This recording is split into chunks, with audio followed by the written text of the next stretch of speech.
प्रभु राम देव भगवान अल्लाह खुदा ईश आदि नाम एक ही शक्ति के हैं। वो कैसा है, कहां है, कैसे मिलता है, किसने देखा है?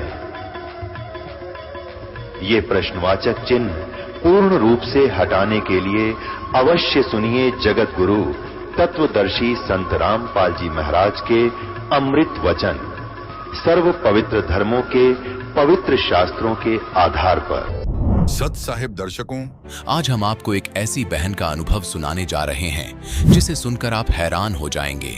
दिल्ली की रहने वाली राधा जी की मां को जलन का रोग था, जिसका इलाज इनको कहीं भी नहीं मिल रहा था। राधा जी राधा स्वामी पंथ में बचपन से ही जुड़ी थी। राधा स्वामी पंथ की साधना से भी इनको कोई लाभ नहीं हो रहा था। राधा जी व इनके परिवार की किस्मत तब बदली जब इनके पूरे परिवार ने संत रामपाल जी महाराज की शरण ग्रहण की। राधा जी का कहना है कि संत रामपाल जी महाराज की शरण में आने के बाद इनको अद्वितीय लाभ मिले हैं। दर्शकों, आइए अब सुनते हैं राधा जी की कहानी, इनकी अपनी जुबानी। नमस्कार जी। नमस्कार सर। क्या नाम है बहन जी आपका? मेरा नाम राधा उपाध्याय है। राधा जी, आप कहाँ के रहने वाले हैं? सर मैं खानपुर दिल्ली की रहने वाली हूँ। संत रामपाल जी महाराज से नाम दीक्षा आपने कब ली? सर मैंने संत रामपाल जी महाराज जी से नाम दीक्षा 26 जून 2013 में ली थी। बहन जी, संत रामपाल जी महाराज से नाम दीक्षा लेने से पहले क्या आप कोई भक्ति साधना करते थे? सर मम्मी पापा राधा स्वामी डेरा ब्यास से जुड़े हुए थे और उन्होंने गुरविंदर सिंह ढिल्लों से नाम दीक्षा ली हुई थी, जिसकी वजह से हम बचपन से ही उन्हीं के साथ जाते थे। हम ब्यास भी जाते थे और छतरपुर में जब उनका भंडारा लगता था वहाँ पे भी जाते थे। तो बहन जी, आप राधा स्वामी डेरा ब्यास की भक्ति साधना अपने पेरेंट्स के साथ करते थे।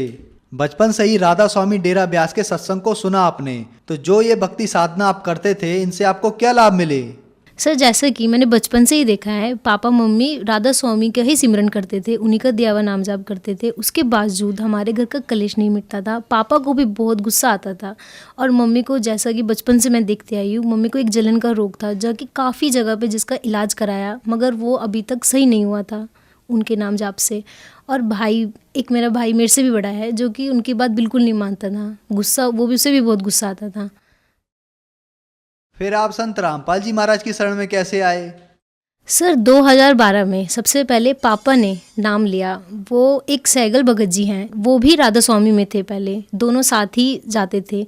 एक दिन वो, उनका LIC का काम है, तो एक दिन जब वो LIC का काम पापा जी करा रहे थे उनसे, तो उन्होंने पहले हमारे यहाँ राधा स्वामी बोलते थे जब मिलते थे, मगर उस दिन उन्होंने सतसाई बोला। तो पापा तो पहले ही 17 साल से राधा स्वामी में जुड़े हुए थे, उनको एक धक्का सा लगा। उन्होंने बोला सतसाई मतलब, तो उन्होंने समझाया कि देखो, मैं भी राधा स्वामी में जुड़ा था, राधा स्वामी पंथ ही गलत है, राधा स्वामी का मतलब भी हमें ढंग से नहीं पता है, और वो जो नाम दीक्षा लेते हैं वो कहीं शास्त्रों में भी नहीं लिखा है। तो पापा को इस बात का बहुत झटका लगा, बुरा बहुत लगा, मगर उन्होंने सुनते गए। वो एक दिन चले गए। फिर एक दिन और सैगल भगत जी आए और उन्होंने जो संत रामपाल जी महाराज जी की आध्यात्मिक ज्ञान गंगा है उसको लेकर आए और गीता भी लाए और साथ साथ सब कुछ दिखाया कि देखो ये 5 मंत्र है और जो राधा स्वामी देते हैं उसका कहीं भी प्रमाण नहीं है। तो पापा जी को हैरानी तो हुई, मगर गुस्सा भी आ रहा था क्योंकि 17 साल से जुड़े हुए थे। वो सुनते गए। फिर धीरे धीरे उन्होंने बोला चलो एक बार जाके देखते हैं, नाम नहीं लेंगे, देखते हैं क्या है। फिर वहाँ पर गए पापा जी, संत रामपाल जी महाराज जी के आश्रम में गए, सतलोक आश्रम में गए। फिर उस दिन पापा जी संत रामपाल जी महाराज जी से नाम दीक्षा लेकर घर पर आ गए। उन्होंने कुछ बुक भी लाए, ज्ञान गंगा बुक लाए, और हमें समझाया कि देखो उनका सत्संग आता है, एक बार देख कर देखो।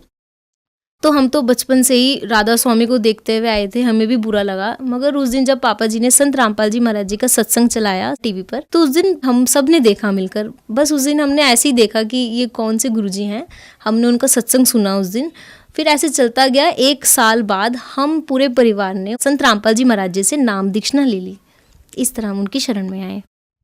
बहन जी, हमने संत रामपाल जी महाराज के लाखों शिष्यों से सुना है कि संत रामपाल जी महाराज से नाम दीक्षा लेने के बाद उन्हें आध्यात्मिक, शारीरिक, मानसिक अनुभव होते हैं। तो क्या आपकी फैमिली के साथ भी ऐसे कोई अनुभव हैं?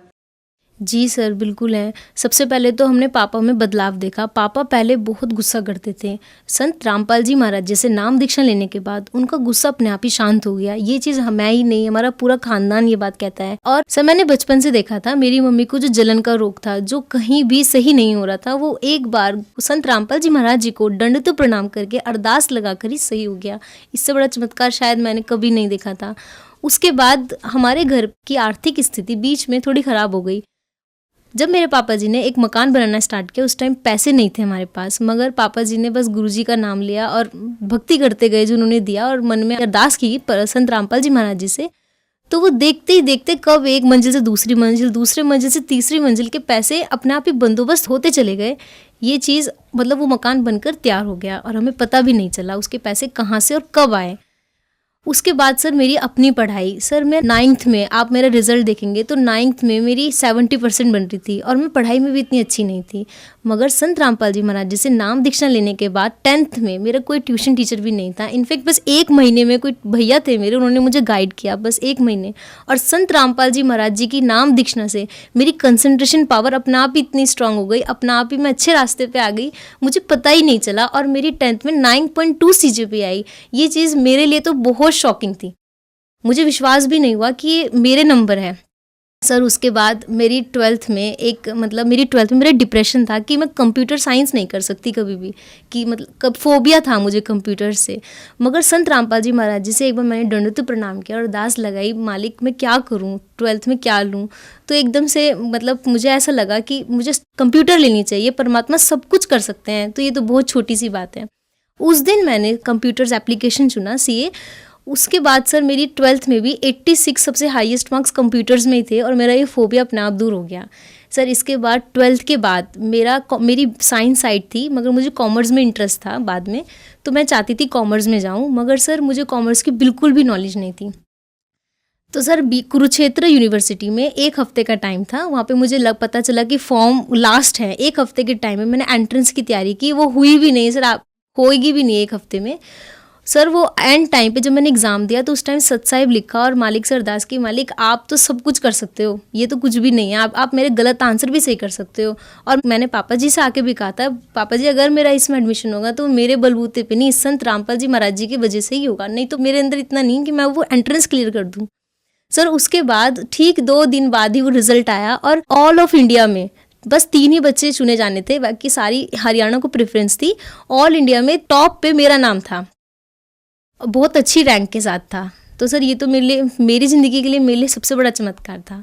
बाकी सर आए दिन तो चमत्कार होते ही रहते हैं, बहुत होते हैं। जैसे कि सर अभी मैं BBA कर रही हूँ, BBA फाइनल ईयर में हूँ, अभी मेरी 2nd ईयर में मैंने टॉप किया है, जो कि मैं कभी सोच भी नहीं सकती थी कि BBA करते वक्त और मैं टॉप करूँगी। ये तो सर मेरे लिए तो चमत्कार ही है। बहन जी, संत रामपाल जी महाराज से नाम दीक्षा लेने के बाद आपकी फैमिली में बहुत बड़ा बदलाव आया और उसके साथ साथ आपकी माता जी की जो जलन की बीमारी थी वो भी संत रामपाल जी महाराज से नाम दीक्षा लेने के बाद ठीक हो गई। आप खुद बताती हैं कि आप पढ़ाई में बहुत ज्यादा कमजोर थी, लेकिन संत रामपाल जी महाराज से नाम दीक्षा लेने के बाद आपने एंट्रेंस भी टॉप किए और उसके अलावा आपकी जो क्लास की स्टडी थी उसमें भी आपने टॉप किया। तो जो श्रद्धालु आपको सुन रहे हैं, आप उन्हें क्या संदेश देना चाहेंगी? सर हमारी कबीर साहिब जी की एक वाणी है, मानुष जन्म दुर्लभ है, मिले न बारंबार, जैसे तरवर से पत्थर टूट गिरे, बहुर न लागे डार। सर मैं यही कहना चाहूँगी कि जिस तरह मुझे पता चला कि मानुष जन्म इम्पॉर्टेंट है, कि आप भी हमारे गुरुजी की शरण में आओ, सद्भक्ति करो, शास्त्रों का ज्ञान लो। इससे अच्छा ज्ञान तो आपको मिल ही नहीं सकता। आजकल आप एजुकेटेड हो। मेरे हाथ जोड़कर आप सबसे प्रार्थना है कि आप संत रामपाल जी महाराज जी की शरण में आओ, नाम दीक्षा लो और अपना मनुष्य जीवन को कल्याण कराओ। बहन जी, संत रामपाल जी महाराज से नाम दीक्षा कैसे ले सकते हैं? सर संत रामपाल जी महाराज जी के अनेकों चैनलों पर सत्संग आते हैं, जिसके नीचे एक पीली पट्टी आती है, उस पर कई नंबर लिखे हुए हैं। अगर आप उनको कांटेक्ट करेंगे तो वो आपके पास के नामदान स्थल का एड्रेस आपको बताएंगे और आप वहां जाकर आप संत रामपाल जी महाराज जी से नाम दीक्षा ले सकते हैं। धन्यवाद बहन जी। धन्यवाद सर। दर्शकों, अभी आपने सुने संत रामपाल जी महाराज से दीक्षा प्राप्त करके सुखी हुए भक्त के अनुभव। अब देखिए जगत गुरु तत्वदर्शी संत रामपाल जी महाराज के मंगल प्रवचन। तो परमात्मा क्या बताते हैं? जग सारा रोह गिया रे, जिन सतगुरु वेद न जाण्या जग सारा रोगिया रे, जग सारा रोगिया रे, जिन सतगुरु वेद न जाण्या जग सारा रोगिया रे।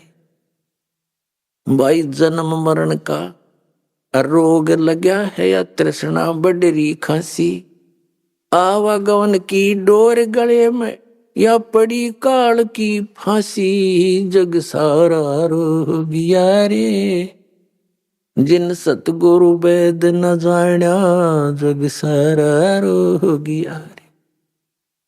अब फिर क्या बताते हैं भाई, सच्चा सतगुरु कोई है न पूजे, इन झूठों जगपतियासी। सच्चा सतगुरु कोई न पूजे, इन झूठों जगपतियासी। अंधे की वहां गई अंधे ने, ये मार्ग कौन बतासी, जग सारा रोगिया रे, जिन सतगुरु वेद न जाण्या जग सारा रोगिया रे। भाई देखा देखी गुरु से बन गे, किया ना तत्व विचारा। देखा देखी गुरु से बन गे, किया ना तत्व विचारा। गुरु से दोनों के सिर पे यू काल ठोके पंजारा, जग सारा रोगिया रे, जिन सतगुरु वेद न जाण्या जग सारा रोगिया रे। भाई सार शब्द सर जीवन बुट्टी, गैस गैस अंग लगावे। सार शब्द सर जीवन बूटी, गैस गैस अंग लगावे। कहे कबीर तुम सतकर मानो, ये जन्म मरण मिट जावे, जग सारा रोगिया रे, जिन सतगुरु वेद न जाण्या जग सारा रोगिया रे। अब कहते हैं अंधे की बाँ और गई अंधे ने, मार्ग कौन बतासी। सच्चा सतगुरु कोई ना पूजन झूठा जगपतियासी। और देखा देखी गुरु शिष्य बन गए, किया ना तत्व विचारा। और गुरु शिष्य दोनों के सिर पर काल ठोक पंजारा। दोनों गड़ेगा गुरु ने भी और चेल्या ने भी। चेले कहाँ जाएंगे बेचारे। अपने आत्मा समस्या क्या है हमारे सामने कि हमारे हिंदू धर्म के धर्म गुरुओं ने, आचार्य और शंकराचार्य, ब्राह्मणों को, मंडलेश्वरों को, ऋषि में ऋषियों को अपने सदग्रंथों का ज्ञान नहीं। और कबीर पंथी कलावें ये काल के दूत, इनको परमेश्वर की वाणी का ज्ञान नहीं। तो ये झूठे गुरु थे। इनमें से एक झलक दिखाते हैं श्री मधु परमहंस जी, जो सबकी छुट्टी दिवा रहा था।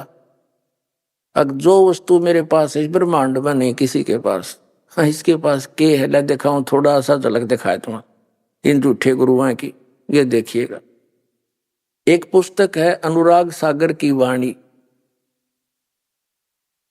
ये इनके प्रवचन है श्री मधु परमहंस जी के। साहिब बंदगी इनका कोड वर्ड है, नारा है।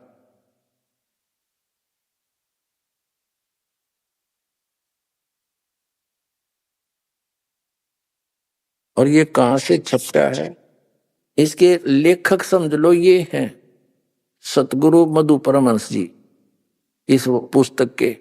और ये प्रचार अधिकारी है राम रतन जम्मू।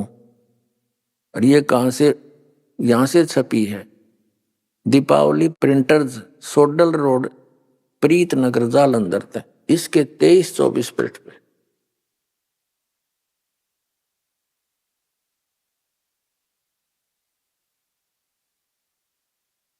अब यह 22 पृष्ठ पे बताया है कि साहिब कहते हैं, कबीर साहब की वाणी है ये, अनुराग सागर मत है। धर्मदास अधिकारी पाया ताते मैं कह भेद सुनाया, अब तुम सुनो आद की बानी, भाखा भाखों उत्पत्ति पर निशानी भाखों है।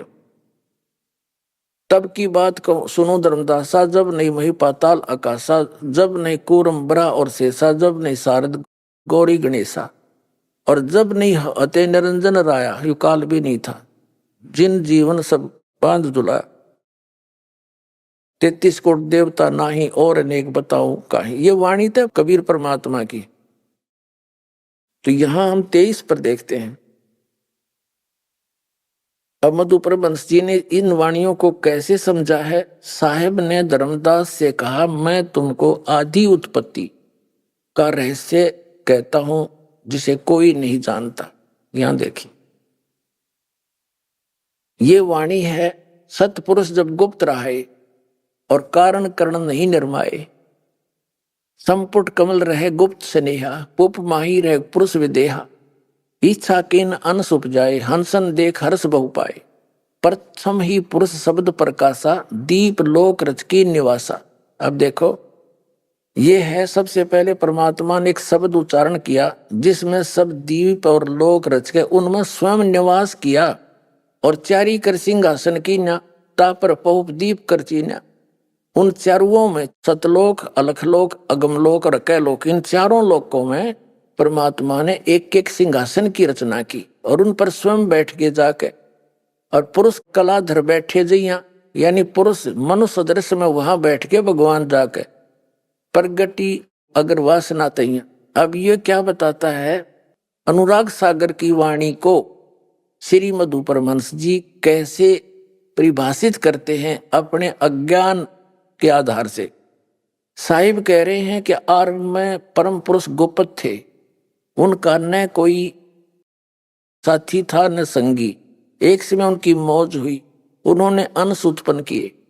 सबसे पहले उन्होंने एक शब्द पुकारा, अद्भुत सफेद प्रकाश उत्पन्न किया और स्वयं उस प्रकाश में समा गए, और वही अमरलोक कहा। इसमें है कि ते ऐसा सफेद प्रकाश उत्पन्न किया, फलाना किया और उसमें समा गए। ये तो के पुरुष कलाधर बैठे जइहा, चार सिंहासन बढ़ाए उनके ऊपर, प्रथम ही पुरुष शब्द प्रकाशा, और द्वीप, यो द्वीप है दीप, लोक रच की निवासा, सबके रचना करके अलग अलग दीप और लोकों की उसमें स्वयं निवास किया, बैठ गए। और चारी कर सिंहासन की ना, चारों में अलग अलग सिंहासन बनाए और उन पर पुरुष कलाधर बैठे जइया, पुरुष मनुष्य रूप में जाके विराजमान हो गए। अरियो सट्टे मारे देख। सबसे पहले उन्होंने एक शब्द पुकारा, परम पुरुष ने, परम पुरुष गोपत थे, फिर प्रगट हो गए, अद्भुत सफेद प्रकाश उत्पन्न किया, स्वयं उसमें समा गए, वो फिर अमरलोक हो गया। अब देखो इसकी तगड़मबाजी अज्ञानी की। क्या कहता है कि परम पुरुष ने एक शब्द उच्चारण किया, उसमें सफेद प्रकाश हो गया और फिर उसमें आप समा गया, वो अमरलोक हो गया। ठीक है, अच्छा आगे देखो, अमरलोक कहा। और फिर उनकी इच्छा हुई कि उन्होंने अनेक दीपों की रचना की। वास्तव में यह रहस्य छिपाया गया है, मैं बताता हूं। अभी कति और डिफाइन करने लगा। सर्वप्रथम परम पुरुष ने इच्छा करके एक शब्द पुकारा, उससे एक अद्भुत सफेद रंग का प्रकाश हुआ और वो प्रकाश अनंत में फैल गया। वो प्रकाश संसारिक प्रकाश की तरह न था, वो इतना अद्भुत था कि जिसका एक एक कण करोड़ों सूर्यों को भी लजा दे। ठीक है, अब 24 पृष्ठ पर आ गए हम। जब वो प्रकाश अनंत में फैल गया तो फिर वे सतपुरुष स्वयं उस प्रकाश में समा गए। अब वो प्रकाश चेतन हो गया, जीवित हो गया। पहले मरा हुआ था, फिर वो जीवित हो गया। ठीक, जिस प्रकार आत्मा के शरीर में आने से शरीर चेतन हो जाता है, उसी प्रकार वो प्रकाश भी जीवित हो उठा। प्रकाश में आने से पहले वे सतपुरुष गुप्त थे, जबकि प्रकाश में आकर वे सतपुरुष कहलाए। अब देखा कल इसकी। और वो अद्भुत प्रकाश जो स्वयं सतपुरुष ही थे, वो अमरलोक कहलाया। अब सुन ली इसकी अकल का सतर आ गया इसका। कहते हैं पहले तो परम पुरुष गोपत थे, फिर उन्होंने शब्द उच्चारण किया, उस तो प्रकाश बन गया और उस प्रकाश में वो स्वयं समा गए और फिर बोला वो अमरलोक हो गया। उस सत और फिर वही परम पुरुष का आया, वो है सब कुछ हो गया। सतलोक भी, अमरलोक भी और अमर पुरुष भी वही हो गया। अब देख, अमरलोक कहलाया। जो स्वयं सतपुरुष ही थे वो अमरलोक कहलाया। अरे अमरलोक तो एक भूमि है और परमात्मा एक नर आकार में उसके ऊपर रहते हैं। उन्हें सारी सृष्टि रच रखी है सतलोक में। अब देखो, अभी भी सतपुरुष अकेले थे। फिर उनकी मौज हुई और उन्होंने उस प्रकाश को अर्थात अपने स्वरूप को अपने में से छिटक दिया। अनंत बिंदुएं हुई जो वापस अद्भुत प्रकाश में आ गई। जिस प्रकार समुद्र से पानी को मुट्ठी में या हाथों में भरकर उछालने से कई कण बिखर जाते हैं, उसी प्रकार उस प्रकाश में से भी अनेक कण हो गए, बिखरे गए।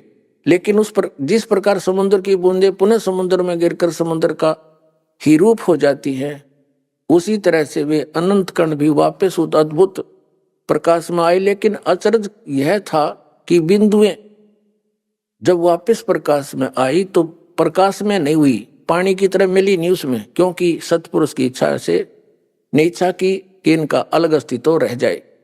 तो वे ही जीव कहलाए। ये बिंदु से है वो जीव वहां पर, और वे सब जीव उसी अद्भुत प्रकाश में विचरण करने लगे। ठीक है, यहाँ लिखा है आत्माओं का उस प्रकाश में अलग अस्तित्व के साथ विचरण करना बड़े अचरज की बात थी, क्योंकि समुद्र की बूंदों का समुद्र में अपना अलग अस्तित्व नहीं रहता। जिस प्रकार पानी में मछली घूमती रहती है, उसी तरह सब जीव उस प्रकाश में घूमने लगे। यह देखकर परम पुरुष बड़े खुश हुए और उन आत्माओं को प्यार करने लगे। अब देखो, अब इसका सारा एस्टिमेट आ गया कि ये क्या बताना चाहते हैं श्री मधु परमहंस जी। इन्हें कोरा अड़ंगा कर दिया परमात्मा की वाणी का ना समझकर। ये इसका विधान क्या है कि परमात्मा ने शब्द उच्चारण किया, उससे सफेद प्रकाश हो गया, उसमें स्वयं समा गए जैसे चीनी पानी में, और फिर वो सारा मिलकर अमरलोक हो गया। फिर नो का वो ये सतपुरुष हो गया। यहां तक तो ये, और फिर उसमें जो ऐसे उचट दिया अपने प्रकाश को, वापस बूंद सी बिंदु सी आकर के वापस गिरी, वो अलग रह गई, वो जीव बन गए और वो मछली की तरह समुद्र में घूमते हैं वापस उस प्रकाश में, उस अमरलोक कहो। और आगे और देखिए, इसकी कलाबाजी दिखाता हूं। ये पुस्तक है नाम अमृत सागर, ये इन्हीं की पुस्तक है श्री मधु परमहंस जी की, नाम अमृत सागर। कहता पाखंडियों से बचो, सत भक्ति को समझो। अब दिखाऊंगा पाखंडी कौन है, मधु परमहंस जी है या कोई और। इसके 86-87 पृष्ठ पर। अब ये क्या कहते हैं, ये है नाम अमृत सागर नामक एक पुस्तक है। इसके 86 पृष्ठ पे यहाँ परमात्मा की वाणी को इसने अनुवाद किया है। सार शब्द सर्वैसे न्यारा, भेद न पावे कोई, चार वेद में ब्रह्मा बोले आदि नाम ना पाई। क्योंकि उन चारों वेदों में वो सार नाम आदि नाम सार शब्द नहीं है, वो तो परमात्मा की वाणी में उन्होंने गुप्त छुपा रखा है। अब ये क्या कहता है मधु परमहंस जी, यह आदि नाम, यह सच्चा नाम, सच्चा नाम कहो चाहे सत्य नाम को, वाणी का विषय नहीं है। यह 52 अक्षर से परे विधेय नाम है। अच्छा, अब यहां देखो 87 पृष्ठ पे ये क्या कहते हैं, शब्द सब कोई कहे वो तो शब्द विधेय। ये परमात्मा की वाणी कबीर जी की। जिव्या पर आवे निरख परख कर ले, वो जिव्या से जाप करने का नहीं है सार शब्द। ये क्या कहता है, पर वह नाम क्या है, सार शब्द सतपुरुष कहाया। वो सार शब्द ही सतपुरुष है। गुरु नाम देते समय मालिक दे देता है। गुरु अपनी सुरती में परमात्मा सता लाकर दे देता, यही नाम है। अब आगे दिखाता हूं भक्ति के चोर पे। ये देखो, ये सब ने भक्ति का चोर बतावे। और अब दिखावांगे चोर खुद है या कोई और। तेरा के जब इधर मस्तार रखा था कति। ये इनकी पुस्तक है,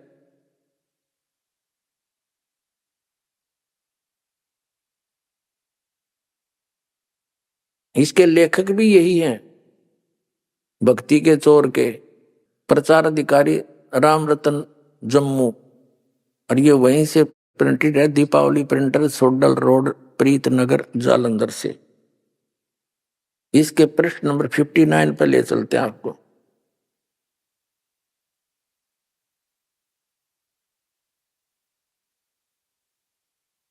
ये है साहिब के चोर, ये 59 पृष्ठ पे। ये क्या कहता है, जिस अमरलोक की बात साहिब ने की है वो 3 लोक से न्यारा देश है। अमरलोक क्या है, वो परम पुरुष, वो सर्वशक्तिमान खुद ही अमरलोक है। आगे इसका ओढ़े। अब क्या कहता है कि वो परम पुरुष, वो सर्वशक्तिमान खुद ही अमरलोक है। अब इस जो दास ने इसके लिटरेचर दिखाए हैं, इसका सारा का सारांश के बन गया। श्रीमद् उपरमहंस ने क्या सिद्ध कर दिया कि परमात्मा ने अपने वचन से पर एक शब्द उच्चारण किया, उसमें से सफेद प्रकाश बन गया और फैल गया अनंतमय प्रकाश। फिर उसमें स्वयं वो परम पुरुष समा गए, वो सारा मिलकर नौका, फिर वो अमरलोक हो गया। अरीब के है वो अमरलोक, वो फिर सार शब्द सत्य, सच्चा नाम, सच्चा नाम यानी सतनाम, और सार शब्द आदि नाम, विधेय नाम। ये क्या है नौका, वो सार शब्द क्या है, वो परमात्मा ही है। और परमात्मा क्या है, वो अमरलोक है। यानी वो सारा प्रकाश का लोथड़ा जो यू बतावे है, वो सारा कुछ सार शब्द भी वही, सतनाम भी वही, सच्चा नाम, विधेय नाम भी, आदि नाम भी, वो प्रकाश का लोथड़ा, और परम पुरुष भी वही, और अमरलोक यानी सतलोक भी वही। अब इसने कौन सा विधान सिद्ध कर दिया, राधा स्वामी वाले पंथियों का श्री शिवदयाल जी वाली ही भांग पी रखी इसने। दिखाता हूं, ये देखिएगा, सार शब्द राधा स्वामी वार्तिक, इसके प्रकाशक हैं जगदीश चंद्र सेठी, सेक्रेटरी, राधा स्वामी सत्संग व्यास, डेरा बाबा जयमल सिंह। 2003 का संस्करण है, लक्ष्मी ऑफसेट प्रिंटर दिल्ली से ये मुद्रित है। इसकी भूमिका से स्पष्ट है कि सार वचन राधा स्वामी वार्तिक हजूर स्वामी जी महाराज के वचनों का संग्रह है। ये वचन सत्संगों तथा अन्य चर्चाओं के दौरान सत्संगियों ने नोट किए थे, और 1902 में बाबा जयमल सिंह ने ये सार वचन राधा स्वामी वार्तिक को पहली बार पंजाबी गुरमुख लिपि में छपवाया था, और ये पुस्तक उसी की हिंदी में छप गई। इतनी सी बात है। और ये स्वामी जी महाराज कौन है, स्वामी जी महाराज का शुभ नाम सेठ शिवदयाल सिंह जी था, जिसने राधा स्वामी पंथ का चमटा गाड़ा, राधा स्वामी पंथ का प्रवर्तक। आपने 25 अगस्त 1818 में आगरा शहर में जन्म लिया। आपके पिताजी का नाम सेठ दिलवाली सिंह जी था तथा माता जी का नाम माँ माया जी था। आपके पूर्वज पंजाब के रहने वाले थे तथा घर में गुरु ग्रंथ साहिब का पाठ किया जाता था। आपके माता पिता हाथरस के प्रसिद्ध संत तुलसी साहिब के भगत थे। स्वामी जी महाराज ने भी तुलसी साहिब की काफी संगति की थी। बचपन से ही स्वामी जी महाराज का रुझान अध्यात्म की ओर था। आपने एक कमरे में बैठकर 17 वर्ष सूरत शब्द का योग अभ्यास किया, 6 पृष्ठ पे। और सन 1861 में बसंत पंचमी के दिन खुले तौर पर आम सत्संग और सूरत शब्द का योग उपदेश शुरू किया। अब 17 वर्ष डले डोकर शिवदयाल जी ने केवल सत्संग फरमाया, वो दिखाते हैं। ये है इनके वचन उस शिवदयाल जी के, प्रश्न नंबर 13 पे। सिर्फ काम इतना है कि इंसान यानी मनुष्य अपनी रूह, सूरत यानी रूह को उसके खजाने और निकास यानी मुकाम सतनाम और राधा स्वामी में, यहां सतनाम को स्थान सिद्ध किया, मुकाम पहुंचावे 14 पृष्ठ पे। फिर तीसरा वचन है कि जितने भी आचार्य और महात्मा अवतार और पैगंबर हर एक मजहब में हुए हैं, वे अपने अभ्यास के जोर से अंतर में तरफ मुकाम असली के चले। सिर्फ संत मंजिल 5वीं यानी सतनाम, 5वीं मंजिल सतनाम सिद्ध कर दी, और बिरले संत मंजिल 8वीं यानी राधा स्वामी पर पद पर पहुंचे। ठीक है, अभी 15 पृष्ठ पर तोड़ कर दिया इनने। न्यो का न्यो वाय भांग मधु परमहंस ने पी रखी है। अब चौथा वचन है, अब समझना चाहिए कि राधा स्वामी पद सबसे ऊंचा स्थान है, मुकाम है, और यही नाम कुल मालिक और सच्चे साहिब और सच्चे खुदा का है। और इस मुकाम से 2 स्थान नीचे, राधा स्वामी स्थान से 2 स्थान नीचे सतनाम का मुकाम है। अरे भले आदमियों, स्थान का स्थान हो गया, मुकाम भी स्थान, और सतनाम को तुम यहाँ स्थान सिद्ध कर ही चुके हो कि मंजिल 5वीं पे यानी सतनाम पे, और वहां पीछे, और ये मंजिल माने स्थान, ये कह रहे हैं ये मंजिल माने स्थान। अब यहाँ फिर आते हम गढ़ा नहीं पड़ते, इनकी बतेरी हिंदी हो रखी है। अब कहते हैं इस मुकाम से राधा स्वामी स्थान से 2 स्थान नीचे, स्थान से 2 स्थान नीचे स्थान का स्थान है, सतनाम का स्थान मुकाम है स्थान, जिसको इस सतनाम को आगे परिभाषित किया है शिवदयाल जी ने। इस सतनाम को क्या क्या डिफाइन किया है संतों ने? सतलोक सतनाम, सचखंड सतनाम, और सार शब्द सतशब्द, और सतनाम और सतपुरुष करके बयान किया है। वारे देवताओं, कर दिया कल्याण जीव का तुमने। अब ये क्या बताते हैं, राधा स्वामी पंथ वाले भी यही थ्योरी बताते हैं कि सतलोक में केवल चेतन ही चेतन, प्रकाश ही प्रकाश है, चेतन प्रकाश है, और उसमें आत्मा ऐसे मिल जाती है जैसे बूंद समंदर में, नथिंग एल्स, कोई अस्तित्व अलग नहीं रहता। इस मधु परमहंस जी ने थोड़ी सी चतुरता दिखाई है कि वो जो प्रकाश के कण बने थे उछालने से, वो बिंदु सी आत्मा बढ़ गई, जीव बन गए, और वो चेतन प्रकाश उसने सार शब्द कहा है उसी को, सच्चा शब्द उसी को, सार नाम सतनाम आदि नाम, अमरलोक और अमर पुरुष भी उसी को बताओ, उस प्रकाश के ही पुंज को। श्री मधु परमहंस जी ने उस प्रकाश के पुंज में, जिसने वो अमरलोक भी कहता है उसी को अमर पुरुष भी कहता है, सतपुरुष भी कहता है, उसी को सार शब्द भी कहा है, उसमें ऐसे घूमती जैसे बिंदु बिंदु सी जीव वहां ऐसी स्थिति बताता है। अब कबीर परमात्मा क्या बताते, अब नो खुल लेगी इनकी पोल, तो भगवान का इतिहास क्या बताता, जिन महापुरुषों ने देखा वो क्या बताते। अब इनकी कत्ती वो कारण सपूड़ा साफ हो जाएगा, जनता इन्हें देखा भी नहीं इनकी तरफ। अब दिखाता आपको, ये है पवित्र कबीर सागर। जैसे ये श्री मधु परमहंस जी भी अपने आप को कबीर पंथी कहते हैं, और ये काल का पक्का दूत है। कबीर साहब के छाप लगा के इसने वही काल वाला सारा मटेरियल भर दिया, और कबीर पंथी को आवे। ये कबीर साहब को मानता है कि कबीर साहब तो सतगुरु थे, और सतपुरुष इसने बताया दिया प्रकाश का पुंज है। और यहां तक लिखा इसने कि सतपुरुष ने उस प्रकाश ने अपने आप में से मथ कर इस ज्ञानी पुरुष को कबीर जी को निकाला, और कबीर जी अलग हैं, और वो तो लोथड़ा इसने बता रखा ऊपर क्या है। और कबीर सागर में क्या बताया है, परमात्मा स्वयं आते हैं, जैसा उनका विधान दास आपको सैकड़ों बार बता चुका है। सतलोक से चलकर आते हैं, अपनी नेक आत्माओं को मिलते हैं, चारों वेद गवाही देते हैं, उसी नियमानुसार वो परमात्मा सतपुरुष कबीर जी स्वयं परमात्मा है। सतलोक में साकार रूप में है, सिंहासन पर विराजमान है, उनके सिर पर मुकुट है, ऊपर छत्र है, पूरे बड़े गुंबज के अंदर विराजमान है, मनुष्य सदृश उनका शरीर है, सब आत्माएं भी वहां पर ऐसी सृष्टि है।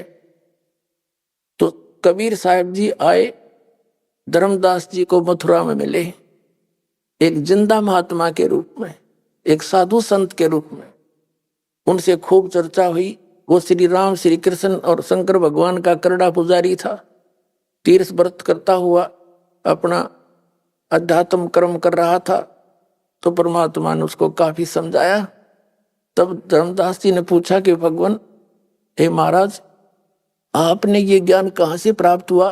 तो परमात्मा अपने आप को छुपा कर कहते हैं कि काशी के अंदर एक सदगुरु आए हैं, कबीर नाम थे, जुलाहा, उनसे मुझे ये ज्ञान हुआ।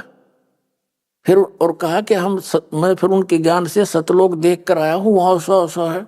तो धर्मदास जी ने कहा कि भगवान, मुझे भी एक बार वो सतलोक दिखा दो। काफी आग्रह करने पर तो परमात्मा उस धर्मदास जी को सतलोक लेकर चले, वो दिखाते हैं। ये कबीर सागर संपूर्ण 11 भाग खेमरा श्री कृष्ण दास प्रकाशन बंबई से प्रकाशित है, और कोई प्रकाशन नहीं है इसका, केवल यही प्रकाशन है अभी तक। ये कौन है इसका? कबीर पंथी भारत पथिक स्वामी युगलानंद बिहारी द्वारा परिष्कृत, मुद्रक एवं प्रकाशक है खेमरा श्री कृष्णदास, अध्यक्ष श्री वेंकटेश्वर प्रेस, खेमरा श्री कृष्णदास स्मारक मुंबई के। ठीक है, अब इसमें आते हैं ज्ञान प्रकाश। अब हम 56 पृष्ठ पढ़ रहे हैं आपके सामने, ये 56-57 दिखाएंगे। जब उसने ज्यादा वाद विवाद किया तो परमात्मा गुप्त हो गए थे। 7वें दिन प्रभु प्रगट दिखाए, फिर 7वें दिन फिर मिले, धर्मदास पद गए अकुलाए। ये 56 पृष्ठ पे ज्ञान प्रकाश पे, ये कबीर सागर, ये 56 पृष्ठ है। पहले परमात्मा 2-3 बार मिले, फिर उनसे अंतर ध्यान हो गए, तो फिर 7वें दिन प्रभु प्रगट दिखाए, धर्मदास पद गए उकलाए, उनके पैर पकड़ के उकला के बोले, धर ही न श्वास मही निपट अधीरा, परे चरण में अक्षीण शरीरा। कुछ खाया पिया नहीं 7 दिन तक, अक्षीण शरीर हो गया उसका धर्मदास का।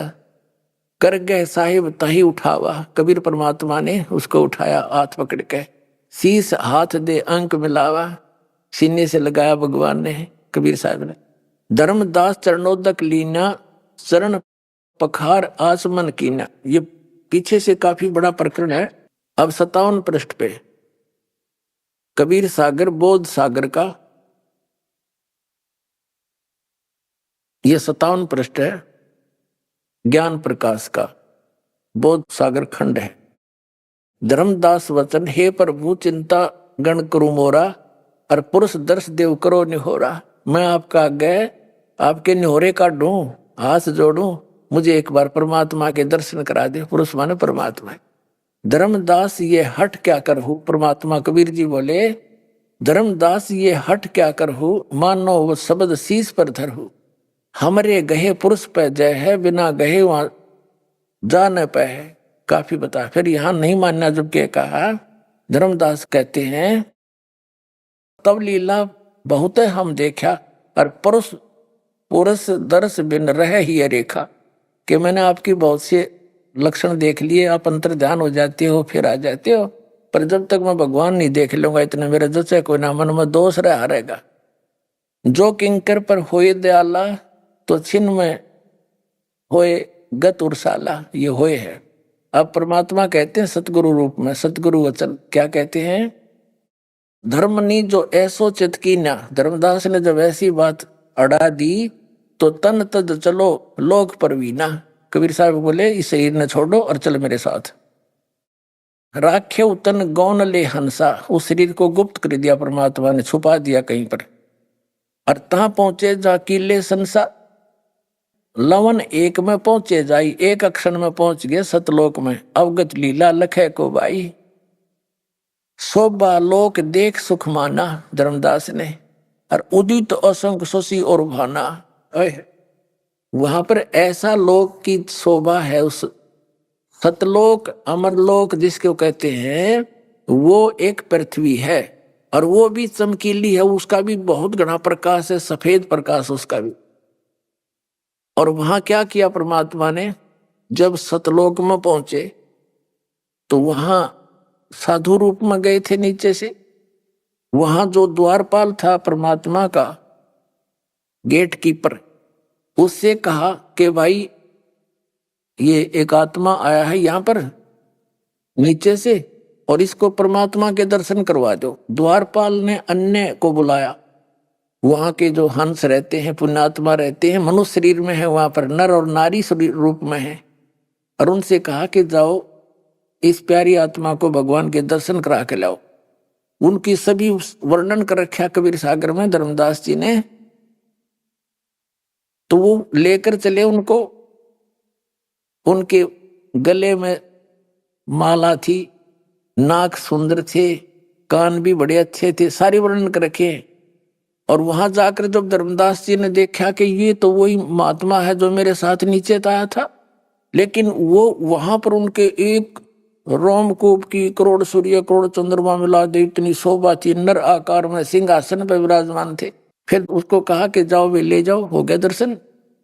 अब जब धर्मदास जी वापस आए तो परमात्मा फिर उसी रूप में आगे बैठे पाए। तब क्या बोलते हैं कि हे भगवान, आपने वो शोभा यहाँ क्यों छुपा रखी है जो आपका वहां शरीर इतना सुंदर तेजों में है? बोले हे परमात्मा, आप तो स्वयं ही भगवान हो, आप ही अमर पुरुष हो, हमें तो भूल भुलैया कर रहे थे। अब देखो, अब 58 पृष्ठ पर पढ़ेंगे हम ज्ञान प्रकाश कबीर सागर का। जित देखिए जगमग झलकाही, देखत थकित बहे ही ये माही। द्वारपाल हंस जो रहिया, ता में एक हंस अस कहिया। द्वारपाल ने उनमें से एक हंस से कहा, यही सन सही तुम जाओ लिवाई। इस हंस को, हंस है यही हंस ही तुम जाओ लिवाई। पुरुष दर्श दे आनु भाई। परमात्मा के दर्शन करा ला। चले लिवाए पुरुष पे जब ही, झझक हंस बहु आए तो भी गणे हंस इकट्ठे हो गए भगत। और करत कोलाहल मंगल चारा, शोभा अद्भुत अंग अपारा। जो वहां रहते हैं जीवात्मा, हंस आत्मा, भगत, हंस कहो जैसे हम आपको भगत कह देते हैं, तो वहां हंस नाम से जाने जाते, अपने जैसे आकार के हैं, मनुष्य दृश्य है। शोभा अद्भुत अंग अपारा। हंसन शोभा कहाँ बताऊं, कुछ एक प्रभाव सोवर्ण सुनाऊं, थोड़ा बहुत सुनाता हूं मैं आपको। धर्मदास जी कह रहे हैं, रतनमाल गरीब शोभत हंसा। गरीब माने गर्दन। उन हंसों की, सतलोक में रहने वाले व्यक्तियों के गले में, गर्दन में रत्नों की माला सुशोभित थी। अभी आपने सुने संत रामपाल जी महाराज के मंगल प्रवचन। आइए अब सुनते हैं संत रामपाल जी महाराज से नाम दीक्षा लेकर सतभक्ति करके अद्भुत लाभ प्राप्त करने वाले अनुयायी के विचार। दर्शकों, भारत एक ऐसा देश है जो अपनी विविध संस्कृति और परंपराओं को लेकर विश्व भर में प्रसिद्ध है। आज हम आपको जिस व्यक्ति की जीवन गाथा से रूबरू करवाने जा रहे हैं, वो भी इन्हीं पारंपरिक साधनाओं में लिप्त थे। मिलिए बैतूल, मध्य प्रदेश के रहने वाले सुभाष जी से। ये भगवान के प्रति समर्पित मंदिर में पूजा अर्चना करते थे और तीर्थ स्थलों का भ्रमण भी करके आते थे। परंतु इतनी साधनाएं करने के बावजूद भी जो कहर इनके सिर पर मंडरा रहा था, वो सुन आप भी आश्चर्यचकित हो जाएंगे। सुभाष जी का पूरा परिवार किसी न किसी बीमारी से ग्रस्त रहता था। माताजी बहुत बीमार थीं, उनका पूरा शरीर काला पड़ चुका था और चलने में भी असमर्थ थी। इसके साथ ही ये जो भी व्यापार की सोचते, वो शुरू होने से पहले ही ठप हो जाता था। आर्थिक तंगी से परेशान सुभाष जी अब जीने की इच्छा भी छोड़ चुके थे। लेकिन 2013 में सुभाष जी को एक ऐसा शांतिदायक सुख प्रदान करने वाला मार्ग मिला, जिसे अपनाने के बाद तो मानो इनकी जीवन रूपी किताब का नया पृष्ठ खुल गया हो। दुख भरे पृष्ठों से भरी इनकी जिंदगी की किताब में अब सुख और शांति भरे पल अंकित हो गए हैं। इनकी आर्थिक स्थिति सुधर गई, माताजी का शारीरिक कष्ट दूर हुआ और घर में सुख शांति स्थापित हो गई। दर्शकों, आपको बता दें कि इनकी जिंदगी रूपी किताब को बदलने वाले लेखक कोई और नहीं बल्कि तत्वदर्शी संत रामपाल जी महाराज जी ही हैं, जो सभी के जीवन से दुखों को दूर कर सुख शांति भरा जीवन प्रदान कर रहे हैं। चलिए अब आपको सुनाते हैं सुभाष जी के जीवन परिवर्तन की सच्ची कहानी, उन्हीं की जुबानी। नमस्कार सर। नमस्कार सर। सर क्या नाम है आपका? मेरा नाम सुभाष राठौर। सर कहाँ से आए हैं आप? मैं ग्राम खेड़ी सावलीगढ़, जिला तहसील बैतूल, मध्य प्रदेश का रहने वाला हूँ। सर संत रामपाल जी महाराज से नाम दीक्षा आपने कब ली? सर मैंने 1/1/2013 को नाम दीक्षा ली। सर संत रामपाल जी महाराज से नाम दीक्षा लेने से पहले आप क्या भक्ति साधनाएं करते थे? हिंदू धर्म में जितने भी ग्रंथ, जितने भी भगवान हैं, सारी की भक्ति करता था और भक्ति से कोई लाभ नहीं मिला। और मैं खुद एक मंदिर बनवाया था मैंने, और सुबह उठ के 6 साढ़े 6 बजे उठता था और नहाने के बाद, स्नान करने के बाद पूजा पाठ बहुत करता था। मैं मंदिर में बैठ के आधा 1 घंटे डेली पूजा करता था, सुबह भी और शाम भी। उससे मुझे कोई लाभ नहीं मिला। अतः ये हुआ कि जो मैं सूखी मिर्ची का व्यापार करता था उसमें मेरा भारी नुकसान हुआ। फिर उसके बाद गाड़ी ली मैंने, एक टाटा मैजिक ली, महिंद्रा चैंपियन गाड़ी ली कि हो सके इससे कुछ फ़ायदा होगा। उसमें भी मेरा बहुत लॉस हुआ। आखिर में ये हुआ कि मैं एक एक रुपए से तबाह हो गया, परेशान हो गया, दुखी हो गया।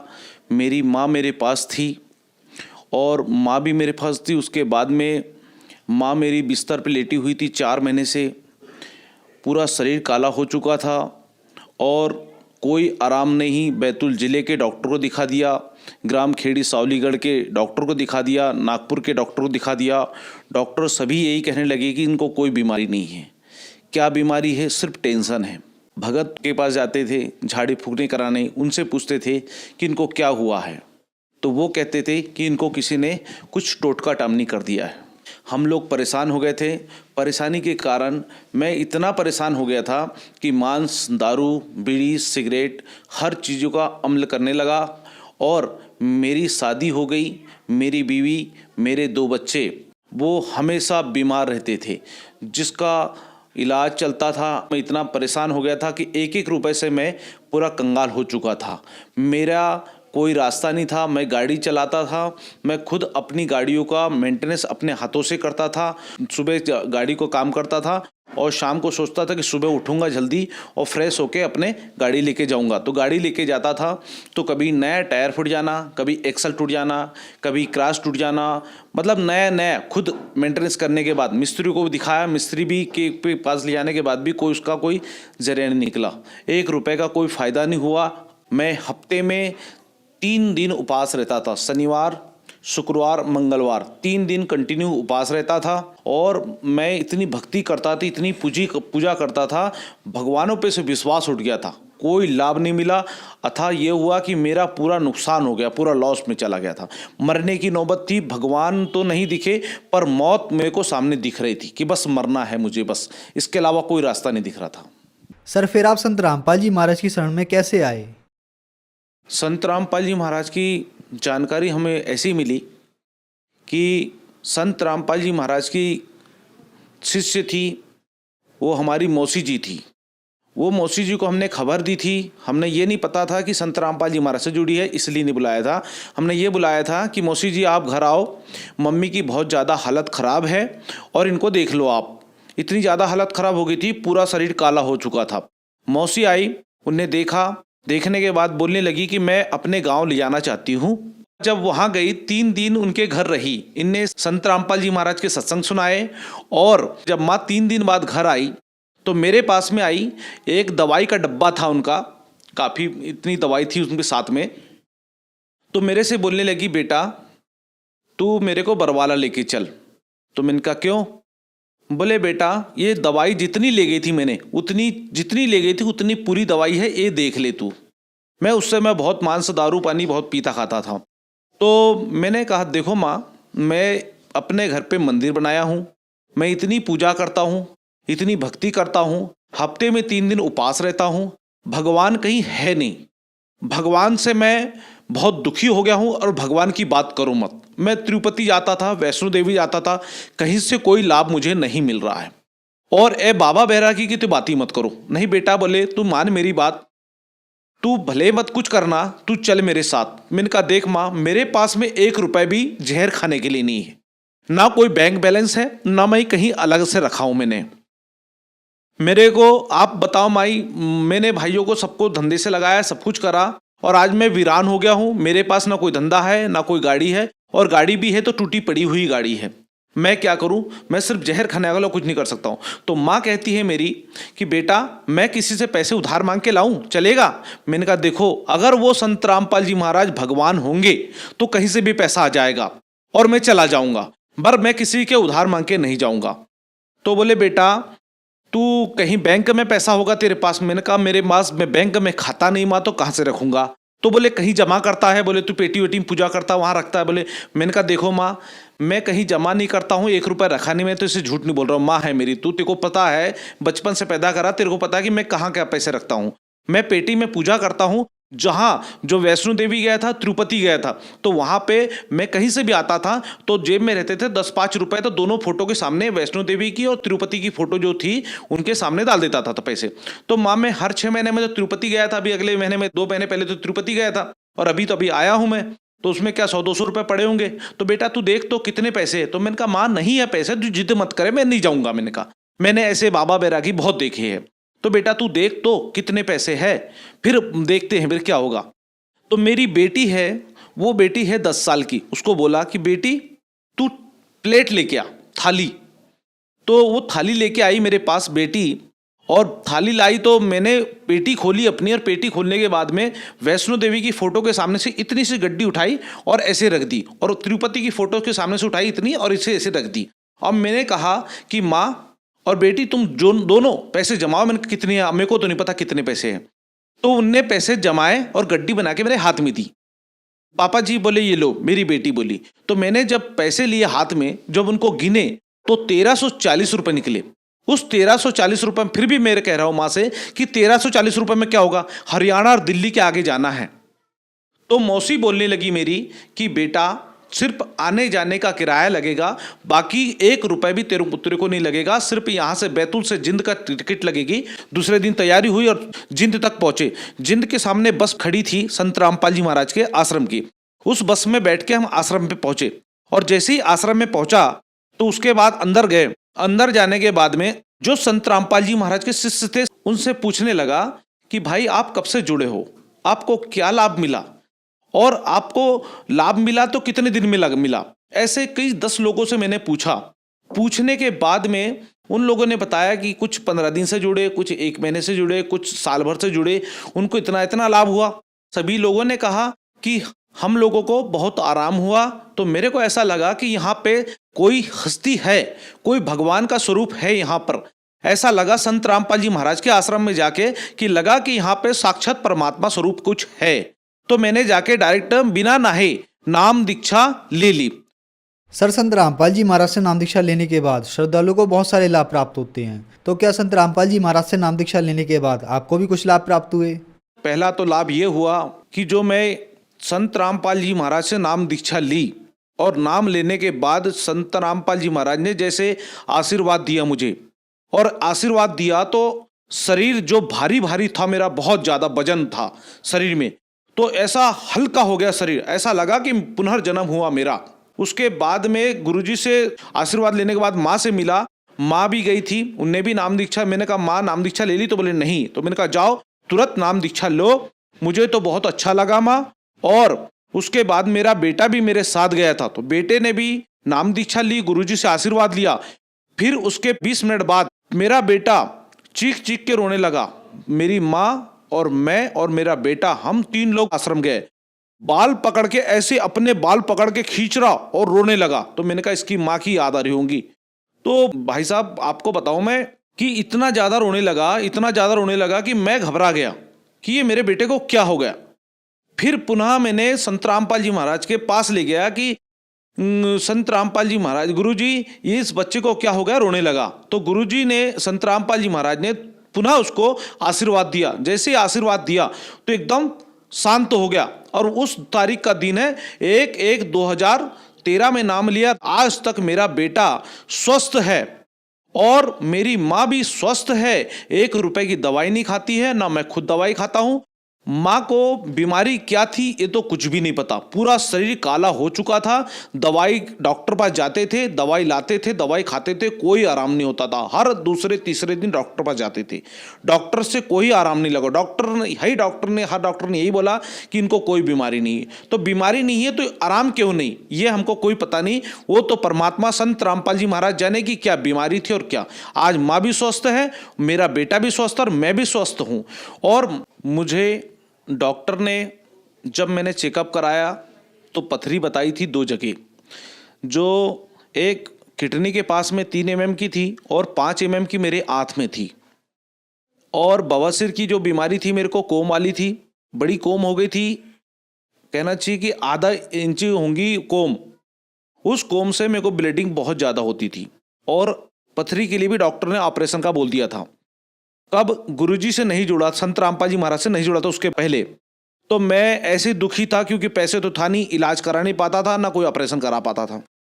जब माँ को तकलीफ थी तो माँ के वजह से मैं संत रामपाल जी महाराज के शरण में गया। जब संत रामपाल जी महाराज शरण में माँ के लिए गया था, पर मैंने खुद ने सबसे पहले नाम लिया और भक्ति करी। भक्ति क्या की? शास्त्रों के आधार पे भक्ति बताते हैं, तो वो कौन सा नाम है? तो वो संत रामपाल जी महाराज ने मुझे नाम दीक्षा दी। उस नाम का सुमरन करने से आज ना कोई मैंने ऑपरेशन कराया, ना मैं आज 1 रुपए की कोई दवाई खाता हूँ। मैं पथरी कोई ऐसे लगती नहीं, मेरे को स्वस्थ हूँ मैं, ना कोई पथरी जैसा लगता है, ना कोई बवासीर जैसा लगता है। मैं आज एकदम स्वस्थ हूँ। संत रामपाल जी महाराज से नाम दीक्षा लेने के पहले इतना दुखी था कि मैं मरने के लिए खड़ा हुआ था। 1 रुपए मेरे पास नहीं थे जहर खाने के लिए भी। मैंने संत रामपाल जी महाराज से नाम दीक्षा ली, और दीक्षा लेने के बाद में एक महिंद्रा चैंपियन मेरे पास गाड़ी थी, जिसको मैं 3 साल से 20,000 रुपये में बेचने को तैयार था कि ये बिक जाए, क्योंकि पैसा नहीं था मेरे पास। मैंने संत रामपाल जी महाराज से 1/1/2013 में नाम दीक्षा लेके आया, और मैं चंडी, दुर्गा, काली, शंकर भगवान, दुर्गा जी, इन भगवानों की इतनी पूजा पाठ करता था। तो मैं धागे, डोरे, नारियल, खारीक जो भी मेरी गाड़ी में बंधे थे, लोग जैसे जैसे बताते थे वैसे वैसे करता था, और मैं गाड़ी में बांध के रखता था कि मेरी गाड़ी चलेगी। तो उसको सारे संत रामपाल जी महाराज से जुड़ कर नाम दीक्षा लेके घर आया, और घर आने के बाद में मैंने सिर्फ संत रामपाल जी महाराज की एक फोटो लगा दी गाड़ी के अंदर। तो संत रामपाल जी महाराज से 15 दिन के अंदर उस गाड़ी से मैंने 7,500 रुपये कमाए, और 15 दिन बाद संत रामपाल जी महाराज की शरण में मेरी बेटी, मैं, मेरी पत्नी और मेरा बेटा, हम पुनः फिर गए, और इन दोनों को नाम दीक्षा दिला के घर लाया। और मालिक ने इतनी दया करी कि मेरे घर में एक बैठने के लिए कुर्सी नहीं थी, मेरे घर में कूलर नहीं, पंखा नहीं, टीवी नहीं, कुछ नहीं। संत रामपाल जी महाराज की दया कृपा ऐसी हुई, जब नाम लेके आए पुनः 15 दिन बाद, तो फिर परमात्मा ने इतनी दया करी कि जो गाड़ी के लिए मैं बेचने को तैयार था 20,000 में, उस गाड़ी के लिए मैंने संत रामपाल जी महाराज से मैंने अरदास लगाई, और अरदास लगाने के बाद कहा कि हे संत रामपाल जी महाराज, इस गाड़ी को पुरानी को बेचना है, पुनः दूसरा कोई काम करूंगा मैं, पुरानी गाड़ी हो चुकी है इसलिए। वो गाड़ी जैसे ही मैंने संत रामपाल जी महाराज के पास अरदास लगाई, मेरे पास ग्राहकों के फोन आने लगे और ग्राहक आने लगे। वो गाड़ी मेरी 55,000 रुपये में बिकी।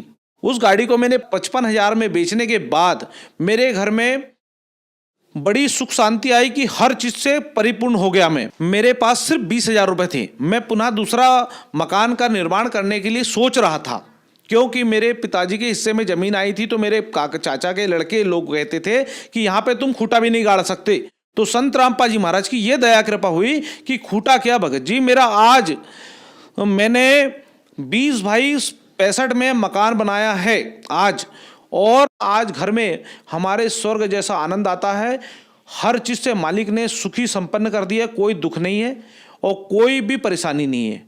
सर, संत रामपाल जी महाराज ने आपको एक सुखमय जीवन दिया और बहुत सारे सुख दिए, तो जो श्रद्धालु आज आपको देख रहे हैं, आप उन्हें क्या कहना चाहेंगे? सर, मैं सिर्फ प्रार्थना करना चाहता हूं कि संत रामपाल जी महाराज के शरण में आओ और अपने जीवन का, जीव का कल्याण कराओ। ये जीव बहुत मुश्किल से मिलता है, बार बार नहीं मिलता है। 184 योनि जन्म होने के बाद में और 184 काटने के बाद में एक मनुष्य जीवन मिलता है। वो सिर्फ किस लिए मिलता है? सिर्फ परमात्मा की प्राप्ति के लिए। और वो प्राप्ति छोड़ के अपन धन दौलत, पैसा, धेली, बीवी बच्चे में लगा देते हैं और अपना जीवन नष्ट कर देते हैं। इसलिए मैं एक प्रार्थना करना चाहता हूं कि संत रामपाल जी महाराज कौन है, उनको जानो और उनको जान के उनके शरण में आओ, उनसे नाम दीक्षा लो। सर, संत रामपाल जी महाराज की शरण में कैसे आ सकते हैं? संत रामपाल जी महाराज से नाम दीक्षा आप बड़े आसानी से और सरलता से ले सकते हैं। हर घर में टीवी है, हर घर में चैनल चलता है, 4-5 चैनल पे सत्संग आता है, और उस सत्संग के नीचे पीली पट्टी चलती है, उसमें नंबर लिखे हुए है। उस नंबर के द्वारा आप फोन लगा के और ज्ञान गंगा पुस्तक फ्री मंगवा सकते हो SMS के द्वारा, उस नंबर से SMS करके, या आपको फ़ोन लगा के आप पूछ सकते हो। हर जगह जगह पे नामदान स्थल खुले हुए हैं। आप कहीं भी जाके, किसी भी जिले में कहीं भी रहते हो, आप नाम दीक्षा ले सकते हो उससे। धन्यवाद सर। सत साहेब।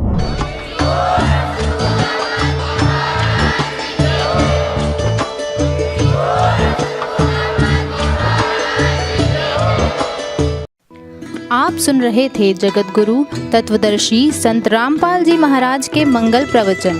अधिक जानकारी के लिए संपर्क करें।